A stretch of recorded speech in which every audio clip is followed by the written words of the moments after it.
Slop Stories, Slop Stories.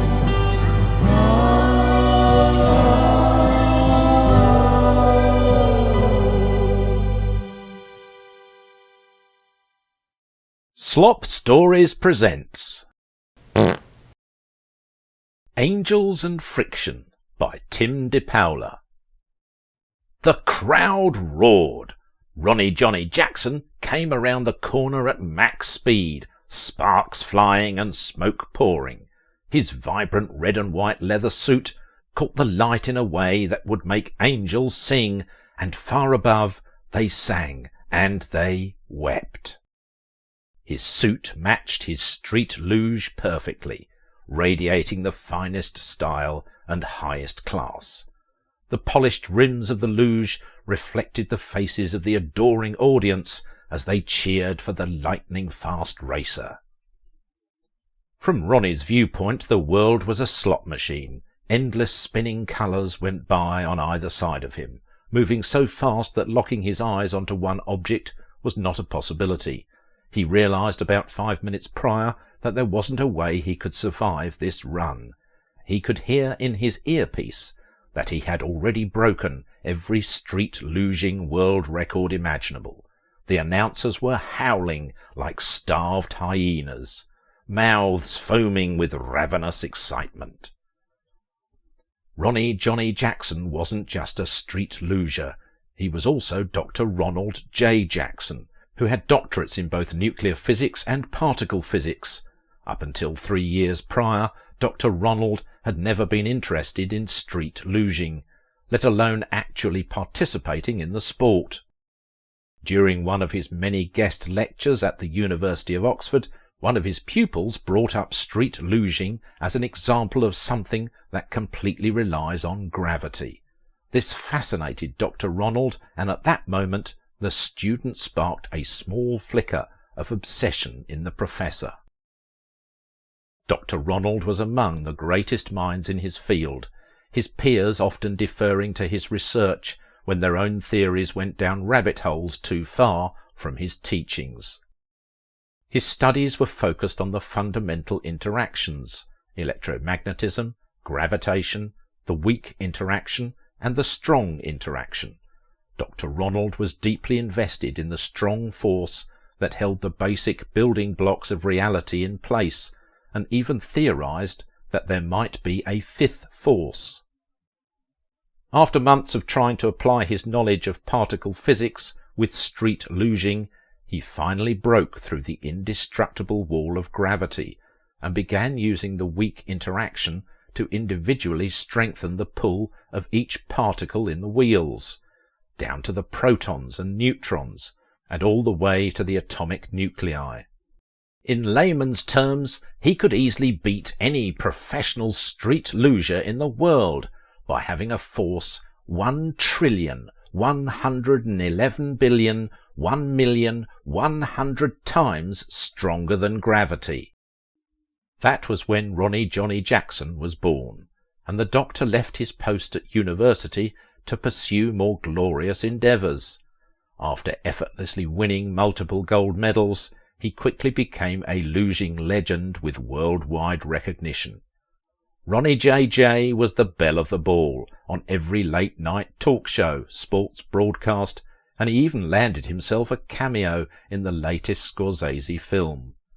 All of those things led Ronnie Johnny Jackson to today's stunt, where his career was about to come to an abrupt end. After his 15 minutes of fame began to fade, Ronnie donned the cap of doctor once more and figured out how to go beyond his previous limits and began toying with the quarks until he achieved a strong interaction, the absolute strongest force known to man. With this advancement, he could go 1,000,000 times faster than his previous record. And that was his downfall. The world was no longer a slot machine. Now it was dark purple with yellow cracks beginning to form in the sky. He had only been luging for 25 seconds when he heard over his earpiece that he'd broken all of the records. That was when Ronnie realised there wasn't going to be a way to slow down, and that he'd inevitably explode into a mist of wet red bone dust as soon as he lost control. He started feeling sharp sensations of pain over his entire body as wire-thin bolts of electricity started forming across his leather suit. The sky cracked harder, causing an explosion of yellow light and a deafening supersonic sound that rang through the seaside Italian town he was luging through. Hundreds of innocents grabbed their heads and fell to the ground, their hearing never recovering again, and the majority were blinded as well. The thin bolts of electricity surging over Ronnie immediately grew thick and terrible, forking and shooting into the crowd as Ronnie blew through the town centre. A stray electrical bolt blasted into an elderly gentleman with a huge smile on his face, holding a large sign that read, "We love RJJ." He was disintegrated in a second. Not even a trace of soot remained where he stood.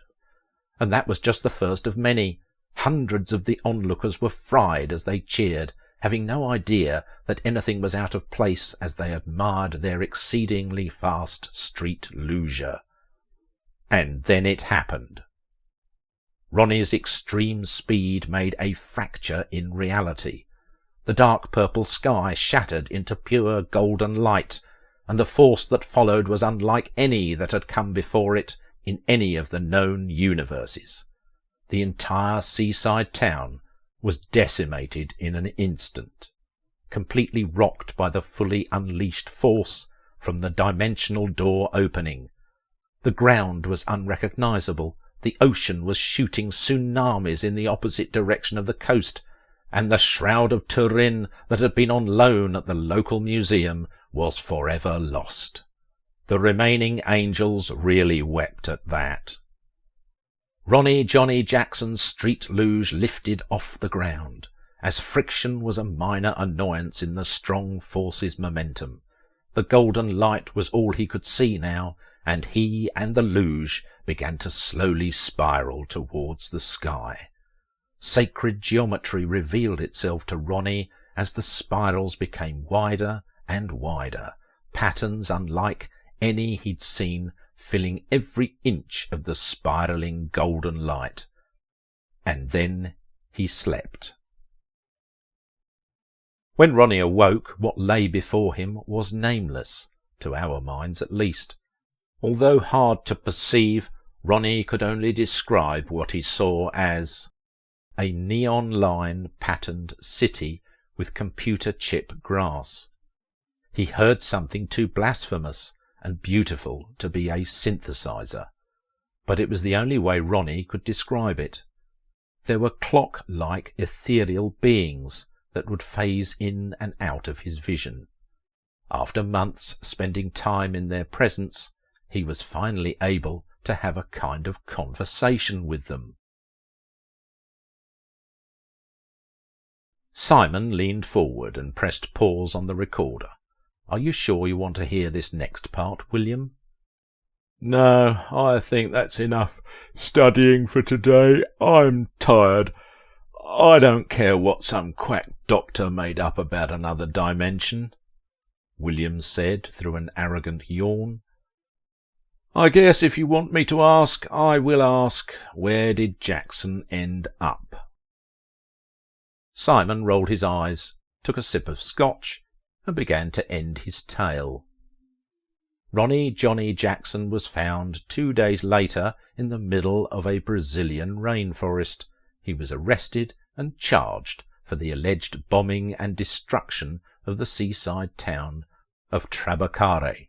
He never told the authorities that it wasn't an attack on the town, but the result of a more advanced sound barrier breakage. The disgraced doctor is still rotting in jail today, well over the longest human lifespan of 120 years. His cell faces the prison yard's clock, and he's never taken his eyes off it in all his time spent incarcerated. Thank you for listening. I've been your wise and judicious narrator, Simon Hensby. Help us to keep the slop churning by subscribing to our podcast and giving us 5 glorious stars. And don't forget to follow us on Instagram at Slop Stories for the latest news and updates. And now for today's Memoir of Misery. No. That's enough out of you, you snivelling worm. If I wanted excuses, I'd try to find my long-lost parents, sneered Marco, his head shaking at the mess that lay before him. I pay you a fair wage, and this is what I get? Pathetic. Truly. Not the job you've performed, but you, David, are a pathetic stump that I accidentally trip over whenever I'm feeling my most productive. You've turned the good name of my company into a laughing-stock, and not only will I not forgive you, but I have already contacted your parents, and you will now be my own personal indentured servant. They've already delivered your things, and I've had them incinerated. In my home you will only wear the finest liveries, and you will be at my beck and call 24 hours per day, 7 days per week, 365 or 66 days per year. Am I crystal clear?